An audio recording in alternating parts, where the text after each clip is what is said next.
Ho, ho, ho. Entre les cadeaux et la dinde, vous allez pouvoir vous bouffer du bon film de fin d'année pour fêter Noël. Car oui, aujourd'hui nous parlons de Santa et compagnie en 180 secondes.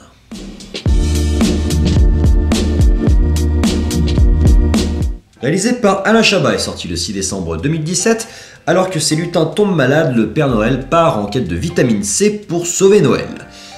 Alors c'est donc le nouveau cadeau d'Alain Chabat, comme nous le dit si bien l'affiche, et c'est de mon point de vue une sincère réussite, et je tiens au mot sincère, dans le sens où c'est un film simple, un film un peu naïf, très enfantin, et qui déborde de bons sentiments, mais qui déborde de bons sentiments. Je trouve que c'est un bon film de Noël pour toute la famille, et globalement, ce qui en ressort, c'est que l'honnêteté de la démarche d'Alain Chabat, l'enfance d'Alain Chabat, la naïveté d'Alain Chabat transpire dans ce film pour nous offrir quelque chose de vrai, même si c'est quelque chose d'assez facile, d'assez bon sentiment. Mais globalement, en tant que spectateur, on est d'autant plus touché qu'on ne sent pas une volonté mercantile, mais une vraie volonté artistique et une vraie magie dans la création, dans l'esprit créatif d'Alain Chabat, et ça fait plaisir. Donc ça, c'est le gros plus de base, c'est qu'il y a une vraie honnêteté de la démarche de Chabat, qui est un grand enfant, on le connaît.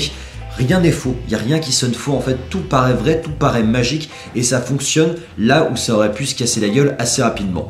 Le gros plus, c'est naturellement la verve des nuls, que Alain Chabat défend toujours. Il y a un vrai naturel des discussions, des dialogues, des vannes. Il y a un nombre de jeux de mots glissés là, mais avec une vraie parcimonie et une vraie intelligence, dans le sens où on met jamais l'accent dessus. C'est-à-dire que quand on verra le film, on se dira putain d'accord, il y en a 150, mais à chaque fois c'est glissé très discrètement, et c'est pas regardez, c'est drôle, c'est juste honnête aussi dans sa manière de défendre les vannes.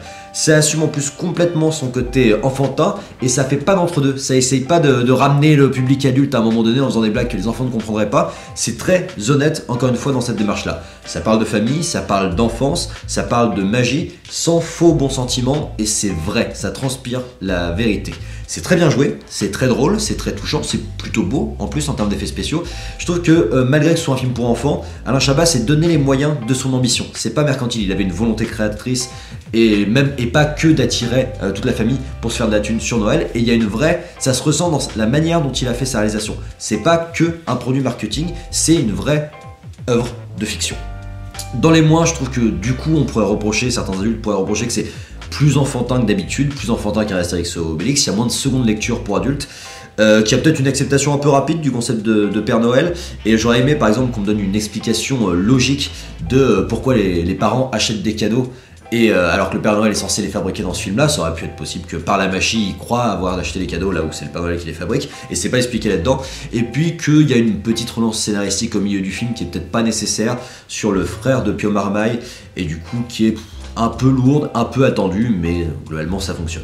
Donc je trouve que c'est un film qui sent bon Noël, qui est mené par un Chabat tellement honnête dans sa démarche qu'il offre à tous ceux ayant gardé une âme d'enfant un beau cadeau cinématographique. Et j'ai envie de dire, et top. Voilà, j'espère que ce film vous a plu et que vous êtes prêts à fêter les fêtes de Noël en famille ou entre amis. Je en profite pour vous rappeler que ma web-série Les Plaidoyers de l'absurde est toujours en diffusion, et ce jusqu'au 29 décembre. C'est mon petit cadeau de Noël à moi.